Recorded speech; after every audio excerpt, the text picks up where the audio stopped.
can't afford to behave the way you want me to behave in dealing with this problem. I can't. It's life and death to me and my people.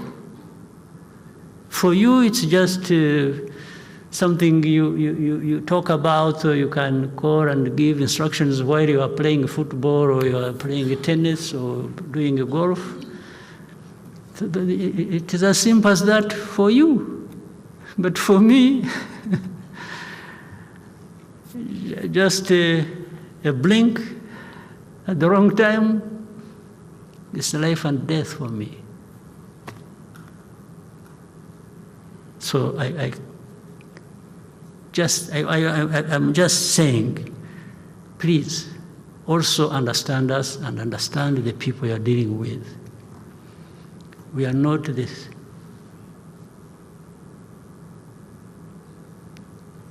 same old idiots you dealt with 50 years ago. We are not. Not at all, not anywhere near to that. The very people who murdered people here in Rwanda, those who carried out the genocide, still exist, are still armed, are still practicing their ideology of genocide in our neighborhood in Eastern Congo, supported by government, supported by leaders in that place.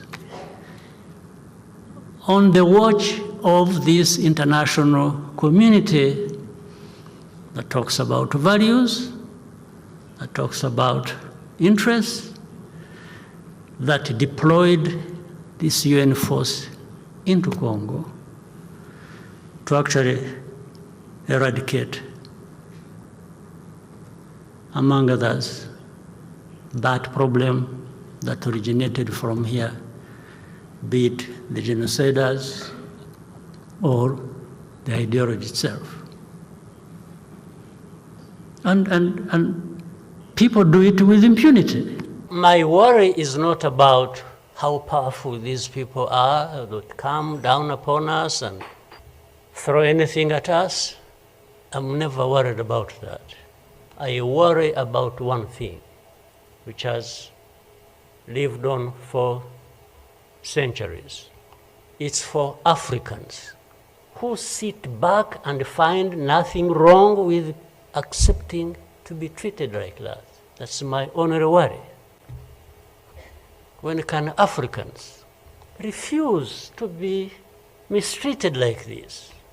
To be told they have no value, to be told that their lives have to be lived as a result of a favor they are being done by somebody else. You must not accept it. You must get up and fight for yourself. And South Africa dares even issue threats about what is likely to happen after that and so on and so forth. Of course, we will see what threats they are talking about. Maybe they should have done that exactly for which they have been issuing threats. They should have done it to clean up the mess in Eastern Congo, or to fight back those who have been trying to clean up the mess. In the recent months and so on, you see, again, the whole world was watching. Mercenaries came from Europe, then other confused brothers and sisters from our continent. They sent in arms, they sent in weapons, soldiers, they sent in everything to support a government that is killing its own people, that supports genociders, people who killed our people here, 1 million people we lost in 100 days were murdered by the same bastards. Of course, sometimes supported by these same people who give lessons. So they came and gathered along our border. If you people knew the stories of what was found in Goma, in Bukavu, and so on, you would understand it. You would understand that the issue was not about fighting so-called DRC M23, it was aimed at Rwanda.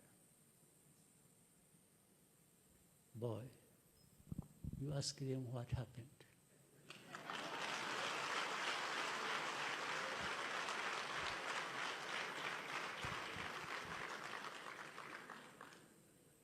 What happened was only a fraction of actually what we could do.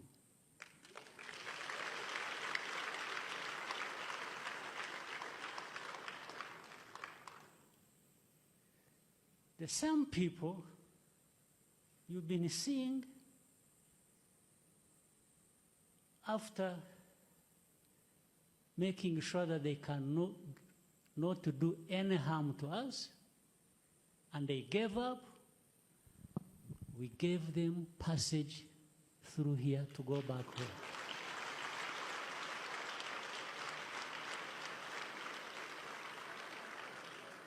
We gave them passage. We gave them security. We made sure they went back home. But they could have perished if they really put up a fight. There is no question about it. I'm saying it now, and for tomorrow, if anybody attempts, you will see it.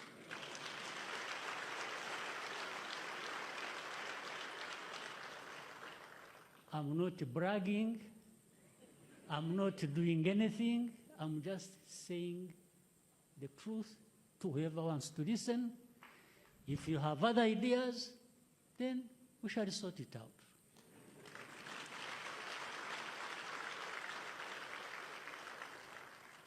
This is why I said it happened to us once, and once is too many. It will not happen again.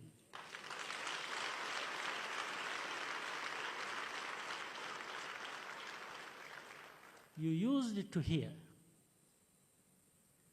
people saying, oh, they have power, they have capacity, they have everything they need to even threaten this capital where all of us are now, from a distance. We told them, we may not have that capacity ourselves. We will find you there.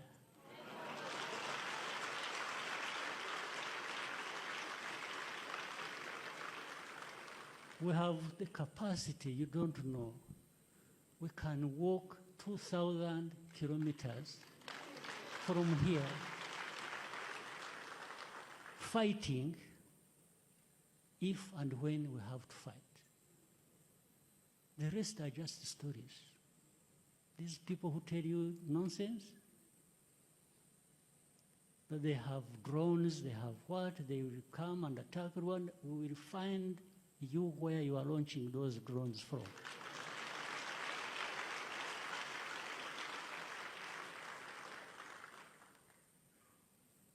So, but we have said this many times before, and it was simply saying, please, there is no need to attack us, there is no need to threaten us. We don't threaten you. We don't wish you anything bad. Just, if you can't cooperate with us, leave us alone, please. You've spoken a lot about democracy, and I would just like to point to the accusations of human rights abuses in terms of the elimination of your political opponents or the oppression of the press, and I would just like to hear your comments towards that. No, I would like to hear your comments, because for me, it's like, you know, it's always difficult to accuse me of anything and then say, prove yourself innocent. I think I want to turn it to you and say, prove me guilty.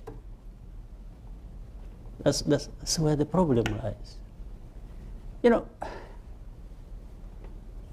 the press or human rights groups, or what they say about me personally or about Rwanda,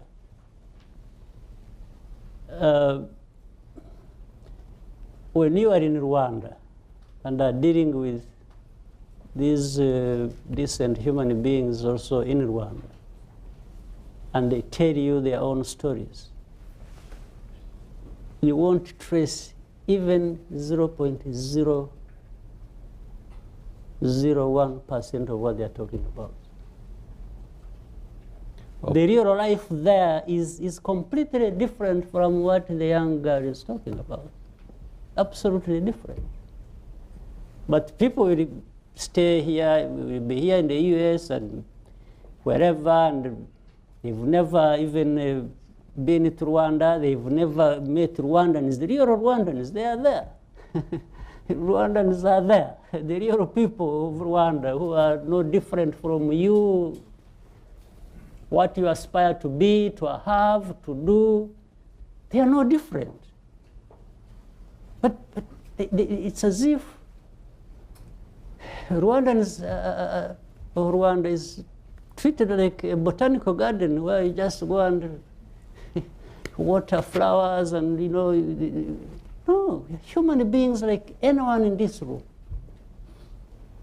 Absolutely. So these so-called human don't know what. I tell you,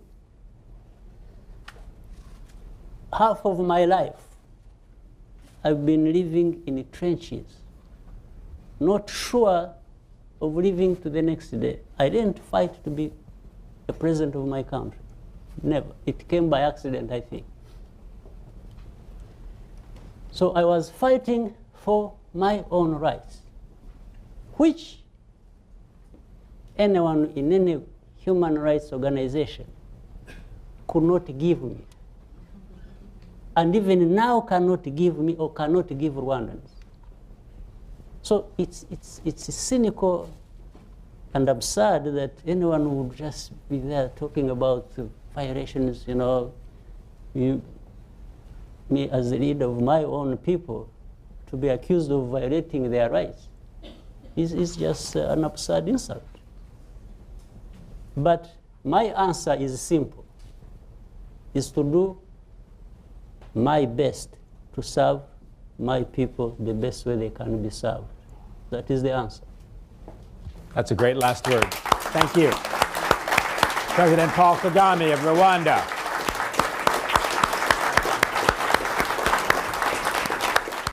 Sanctions, hey. James Kabarebe, sanctions, officers, sanctions for what? You are just foolish. Absolutely foolish.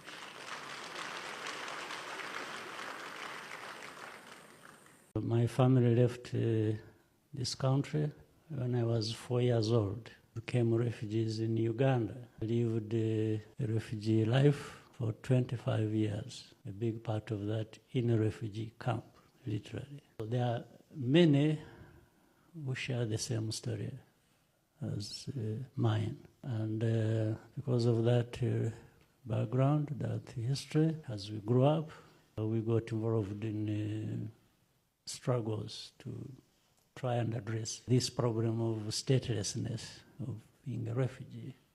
There were so many of us in the region and beyond. We were asking those who were responsible for refugees, we were asking countries where there were refugees, we were asking the UN, say, what about us? Is this a life we are condemned to live forever? Or there's something that can be done about it? When there was nobody else providing that solution, then we tried to find a solution to our problem. There's no Western leader that has been in office as long as you have. Do I care about that? Because a Western leader is a Western leader. Because electorates normally throw people out. The nature of elections and democracies is that people get tired of it and they move to another person. That is if you are telling me, you know, that everyone has to conform to what the West tells us to do. I'm not one of those people. The Western world is a world on its own. It has many good things that they do. It has many bad things they do. There's no democratically elected leader in a generally accepted democracy that has been in office as long as you. Democracy is not defined by the West. No. If it does, then what happens of the contradictions that happen in the West? I would ask them why they actually don't support M23 themselves. Including AFP, you as a journalist. Why don't you support M23? Or why is the question, you support M23 or you don't support M23? First of all, what is M23? M23 is an organization born in and out of Congo. That's number one. Number two, these are Congolese. And you will hear even Congo admit it. Now, why do they exist? Why are they fighting? Why do they have arms? Is another question. It is also a simple question. They exist because they have been denied their rights as citizens of that country. They are called Tutsis of Rwanda. Fine. But then you need to be educated also a little bit about history. We have Rwandan communities in Congo who are Congolese, and by the way, these are not just Tutsis, it is the same social structure of a country that is also there in Congo. Like, in fact, we have other neighboring countries where they are, but they are citizens of those countries. We have 100,000 people originating from this community, 100,000 who have been living here in Rwanda in refugee camps for the last 2 decades. Why? Because they are being uprooted from their ancestral homes, persecuted, and sent across. In fact, there are more in Uganda. There are 300, there's 100,000 here, there are hundreds of thousands there in Uganda, more numbers. So M23 is born out of that situation. That's why I asked the question. I said, well, why wouldn't anybody else, why are we being accused as Rwanda of supporting M23? And I'm saying even those who accuse us, actually I should accuse them of not supporting M23 because it is as if they agree with the injustice that is being done to this community. Otherwise, if you didn't agree with that injustice, you would be actually raising questions. Why these people of M23 being treated like this? Why are we having 100,000 refugees here in Rwanda? That's where you would start from. Not start from asking Rwanda, are you supporting M23 or not? Are you still denying it? Because You are asking the wrong question. The issue is not whether anybody supports M23 or not. The issue is, what is actually the problem of M23? That's the question you should have asked, in fact. What is the problem? What is this thing called M23? Are they human beings? Are they this? Are they Rwandans? Are they Congolese? Are they that? Why? Why do they exist? Why do they even have arms and are fighting in their own country? This is the right question that I should be asked.